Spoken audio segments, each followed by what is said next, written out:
नमस्कार, मैं दिव्यांशी डोसी स्वागत करती हूँ आप सभी का SWP हिंदी में। और आज के हमारे इस खास कार्यक्रम में जिसका नाम है खबर के परे। दिवाली की अगली सुबह देश की राजधानी दिल्ली और उसके आसपास के इलाकों में प्रदूषण से बुरा हाल देखने को मिला। प्रदूषण को रोकने के लिए दिल्ली सरकार ने पटाखों की बिक्री एवं इस्तेमाल पर रोक लगाई थी। हालांकि दिवाली के दौरान कई जगहों पर अति आतिशबाजी देखी गई। वहीं सरकार के प्रदूषण रोकने के सारे प्रयास नाकामयाब साबित हुए। दिवाली के अगले दिन शुक्रवार सुबह राजधानी की वायु गुणवत्ता खतरनाक स्थिति में पहुंच गई। आसमान पर धुंध की मोटी चादर नजर आई है। दिल्ली के जनपद में वायु गुणवत्ता खतरनाक श्रेणी में पहुंच गई। शुक्रवार सुबह जनपद में वायु गुणवत्ता का स्तर 655.07 रहा। आसमान में धुंध की मोटी चादर छाई होने से कई लोगों ने आंखों में पानी आने और गले में खराश होने की स्थिति व्यक्त की। वहीं कमोबैड, नोएडा और गाजियाबाद में भी ऐसी ही हालत रही। यहाँ भी प्रदूषण गंभीर श्रेणी में पहुँच गया है। दिल्ली सरकार के पटाखों पर बैन के बावजूद कई जगहों पर लोगों को दिवाली पर सड़क पर पटाखे जलाते हुए देखा गया, जिससे वायु गुणवत्ता की स्थिति को बिगाड़ा है। इसी के साथ दिल्ली के प्रदूषण स्तर में पराली जलाने का योगदान बढ़कर 25% हो गया है। केंद्र द्वारा संचालित वायु गुणवत्ता पूर्वानुमान एजेंसी सफर के अनुसार रविवार शाम तक हवा की गुणवत्ता में सुधार नहीं होगा। हालांकि वायु गुणवत्ता की स्थिति गंभीर से बहुत खराब श्रेणी में आ सकती है। 0 और 50 के बीच AQI को अच्छा, 51 और 100 के बीच संतोषजनक, 101 और 200 के बीच मध्यम, 201 और 300 के बीच खराब, 301 और 400 के बीच बहुत खराब तथा 100, 401 और 500 के बीच गंभीर माना जाता है। देश के प्रधानमंत्री नरेंद्र मोदी आज गोवर्धन पूजा वाले दिन केदारनाथ धाम में है।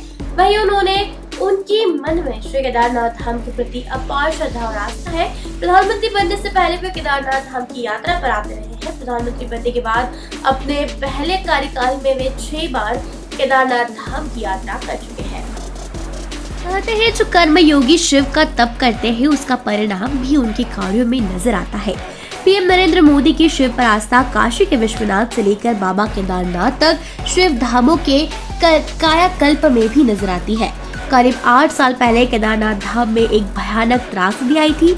तब दुर्गम पहाड़, विपरीत भौगोलिक परिस्थितियां, मुश्किल मौसम को देखकर लोगों को लगा था कि उत्तराखंड में मौजूद केदारनाथ धाम में पुरानी रौनक अब नहीं लौट पाएगी।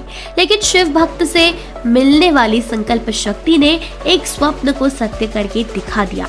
वर्ष 2013 को त्रासदी के बाद केदारनाथ धाम पूरी तरह से बदल गया है। अब वहां केदारनाथ मंदिर, श्रद्धालु और वहां रहने वाले सेवादारों की सेफ्टी के पर्याप्त इंतजाम हो चुके हैं। पीएम मोदी के केदारनाथ धाम दौरे की वजह से रुद्रप्रयाग जिले समेत पूरे उत्तराखंड में कई जगह कड़े सुरक्षा इंतजाम किए गए हैं। प्रधानमंत्री मोदी अपने आराध्य भगवान शिव के उत्तराखंड स्थित केदारनाथ धाम पहुंच गए हैं। प्रधानमंत्री नरेंद्र मोदी इस वक्त केदारनाथ मंदिर के भीतर पूजन कर रहे हैं। तीर्थ पुरोहित प्रधानमंत्री को पूजन करा रहे थे। इस दौरान पीएम मोदी ने भगवान शिव के स्वरूप बाबा केदारनाथ को बाघंबर वस्त्र भेंट किया है। उन्होंने इससे पहले मंदिर की परिक्रमा भी की। केदारनाथ धाम में पूजा के बाद प्रधानमंत्री नरेंद्र मोदी ने बाबा की आरती करते हुए देश के कल्याण की प्रार्थना की। इसके बाद पुरोहित ने पीएम मोदी को तिलक लगाया। इसके बाद उन्होंने रुद्राक्ष की माला, पीत वस्त्र और शाल पहना कर उनका अभिनंदन किया।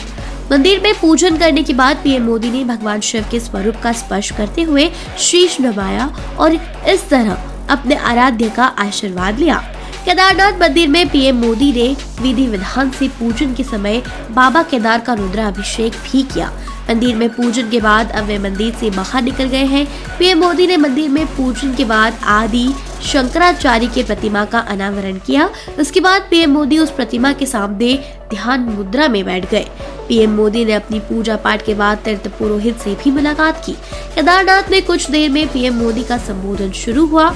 पहले सीएम पुष्कर सिंह धामी ने कार्यक्रम में अपना संबोधन दिया। पीएम नरेंद्र मोदी ने केदारनाथ धाम में कई परियोजनाओं का उद्घाटन किया। पीएम मोदी ने जय बाबा केदार के उद्घोष के साथ अपने संबोधन की शुरुआत की। गोवर्धन पूजा के दिन बाबा केदारनाथ का दर्शन करना सौभाग्य की बात है। इस दौरान आदि शंकराचार्य की मूर्ति के सामने बैठकर ध्यान करते समय लगा कि मूर्ति से प्रवाहित हो रहे तेज पुंज से भरे भारत का विश्वास मजबूत हो रहा है। शंकराचार्य जी की समाधि एक बार फिर भव्य रूप से हमारे बीच मौजूद है। यह मंदाकिनी नदी पर बने पुल से गुरुनचट्टी का मार्ग भी सुगम किया गया है। आज रात्रि सेवाओं और उनकी सुविधाओं से जुड़ी कई सुविधाओं की शुरुआत हुई है। वहीं पीएम मोदी ने कहा कि यात्रियों और इस इलाके के लोगों की सुविधाओं के लिए सभी सुविधाओं से युक्त अस्पताल और यहाँ बना सेंटर सभी श्रद्धालुओं और यात्रियों के केदारनाथ यात्रा को और सुलभ बनाएगा। देश दुनिया की ऐसी खबरों को जानने के लिए देखते रहें SWB हिंदी। चैनल को सब्सक्राइब जरूर करें, वीडियो को लाइक जरूर करें, कमेंट करें, शेयर करें। ये वीडियो देखने के लिए आप सभी का धन्यवाद।